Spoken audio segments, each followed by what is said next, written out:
श्री गणेशाय नमः।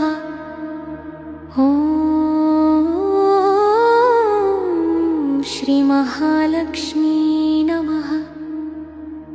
नमस्तेस्तु महामाये श्रीपीठे सुरपूजिते शङ्खचक्रगदाहस्ते महालक्ष्मी नमोऽस्तुते।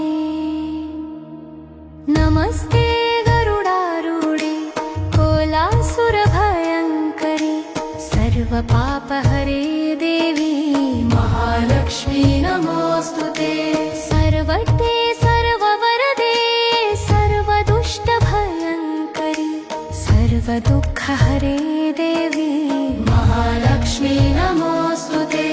सिद्धिबुद्धिप्रदे देवी भुक्तिमुक्तिप्रदायिनी मन्त्रमूर्ते सदा देवी महालक्ष्मी नमोऽस्तुते। आद्यन्तरहिते देवी आद्यशक्ति महेश्वरी योगजे योगसम्भूते महालक्ष्मी नमोऽस्तुते। स्थूलसूक्ष्ममहारौद्रे महाशक्ति महोदरे महापापहरे देवी महालक्ष्मी नमोऽस्तुते। पद्मासनस्थिते देवी परब्रह्मस्वरूपिणी परमेशी जगन्मातः महालक्ष्मी नमोऽस्तुते। श्वेताम्बरधरे देवी नानालङ्कारभूषिते जगत्स्थिते जगन्मातः महालक्ष्मी नमोऽस्तुते। महालक्ष्मी अष्टकं स्तोत्रं यः पठेत् भक्तिमान् नरः सर्वसिद्धिमवाप्नोति राज्यं प्राप्नोति सर्वदा। एककाले पठेन्नित्यं महापापविनाशनं द्विकालं यः पठेन्नित्यं धनधान्यसमन्वितः त्रिकालं यः पठेन्नित्यं महाशत्रुविनाशनं महालक्ष्मीर्भवेन्नित्यं प्रसन्ना वरदा शुभा। ॐ श्री महालक्ष्म्यै नमः। ॐ श्री महालक्ष्म्यै नमः। ॐ श्री महालक्ष्म्यै नमः। नमस्तेस्तु महामाये श्रीपीठे सुरपूजिते शङ्खचक्रगदाहस्ते महालक्ष्मी नमोऽस्तुते। नमस्ते गरुडारूढे कोलासुरभयङ्करी सर्वपापहरे देवी महालक्ष्मी नमोऽस्तुते। सर्वटे सर्ववरदे सर्वदुष्टभयङ्करी सर्वदुःखहरे देवी महालक्ष्मी नमोऽस्तुते। सिद्धिबुद्धिप्रदे देवी भुक्तिमुक्तिप्रदायिनी मन्त्रमूर्ते सदा देवी महालक्ष्मी नमोऽस्तुते। आद्यन्तरहिते देवी आद्यशक्ति महेश्वरी योगजे योगसम्भूते महालक्ष्मी नमोऽस्तुते। स्थूलसूक्ष्ममहारौद्रे महाशक्ति महोदरे महापापहरे देवी महालक्ष्मी नमोऽस्तुते। पद्मासनस्थिते देवी परब्रह्मस्वरूपिणी परमेशी जगन्मातः महालक्ष्मी नमोऽस्तुते।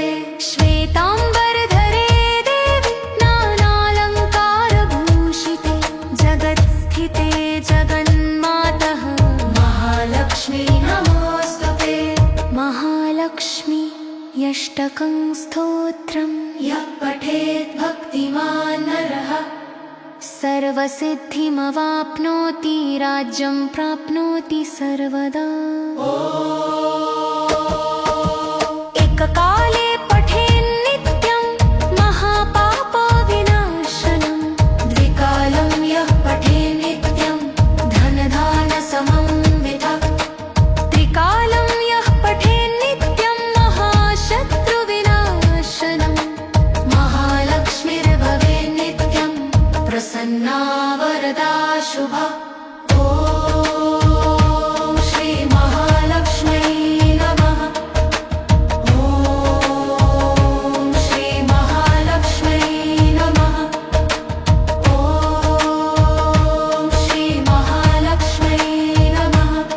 नमस्तेऽस्तु महामाये श्रीपीठे सुरपूजिते शङ्खचक्रगदाहस्ते महालक्ष्मी नमोऽस्तु ते। नमस्ते गरुडारूढे कोलासुरभयङ्करी सर्वपापहरे देवी महालक्ष्मी नमोऽस्तु ते। सर्वते सर्ववरदे सर्वदुष्टभयङ्करी सर्वदुःखहरे देवी महालक्ष्मी नमोऽस्तु ते।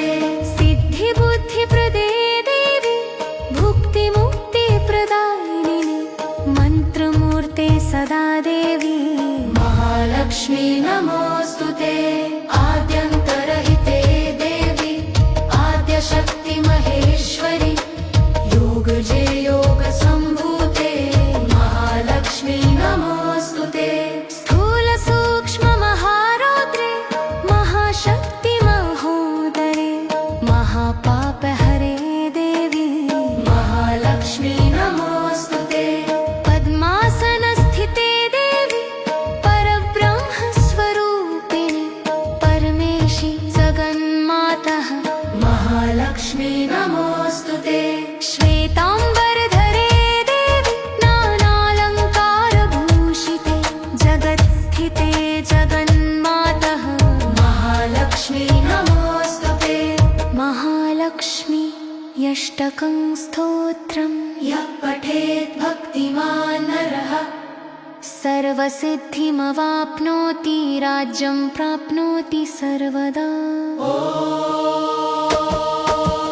एककाले पठेन्नित्यं महापापविनाशनं द्विकालं यः पठेन्नित्यं धनधान्यसमन्वितः त्रिकालं यः पठेन्नित्यं महाशत्रुविनाशनं महालक्ष्मीर्भवेन्नित्यं प्रसन्ना वरदा शुभा। ॐ श्री महालक्ष्म्यै नमः। ॐ श्री महालक्ष्म्यै नमः। ॐ श्री महालक्ष्म्यै नमः। ॐ श्री महालक्ष्मी नमः।